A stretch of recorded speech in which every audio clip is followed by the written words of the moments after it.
Last ब्लॉगला आम्ही पुढेच continue करते. तर मस्त प्रकारे फ्रेश होऊन आम्ही लॉक केली रूम आणि निघालो फिरायला. आता पहिल्यांदा आम्ही खाणार आहे नाश्ता, जिथे आम्हाला भरपूर सारी मंचुरियन भजी होते, त्यानंतर सँडविच होते, वेगवेगळ्या प्रकारच्या चटण्या होत्या, ज्यूस होते, कॉफी टी सगळं होतं. तर बघा भजी वगैरे घेतल्या आणि आम्हाला खूप जोरात भूक लागली होती. बाईकवरती प्रवास केला होता हवेमुळे, तर छान होते टेस्ट. पण त्यानंतर इथे कॉफी बघाल तर आपल्याला बनवून भेटत नाही, स्वतः बनवावी लागते. तर कॉफी बनवली आणि मी पण घेतली. कॉफीची पण टेस्ट बऱ्यापैकी छानच होती. त्यानंतर बघा शनायला इथे स्विमिंग करायचं होतं, पण आम्हाला जाईपर्यंत एवढा वेळ झाला की तिथे स्विमिंगनं बंद केलं होतं आणि त्यामुळे शनायाच्या पप्पाने थोडंसं रिक्वेस्ट केल्यानंतर तिला त्यामध्ये परमिशन मिळाली. शनाया पाण्यामध्ये गेली. पाणी थोडंसं थंड झालेलं आणि दिवससुद्धा मावळायला लागलेला, त्यामुळे ना थोडंसं अंधार पडला होता. शनायाला खूप थंडी वाजत होती, तरी तिने त्याच्यामध्ये आनंद घेतला.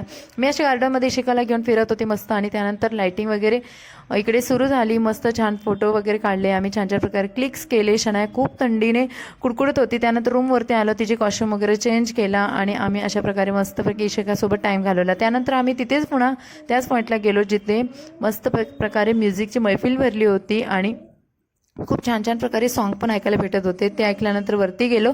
शनायाला थोडेसे गेम्स वगैरे दिले खेळायला आणि ती पण एन्जॉय करत होती गेमसोबत. तर त्या शनायाला एक पार्टनर भेटला जो तिच्याच एजचा होता. छान प्रकारे त्याच्यासोबत तिने टाईमपास केला. नंतर मी कॅरम वगैरे मस्त खेळले. इशिकाला घेऊन मला या छोट्या छोट्या गोष्टीच करता येत होत्या की जेणेकरून तिचे पप्पा पण बिझी होते त्यावेळेस.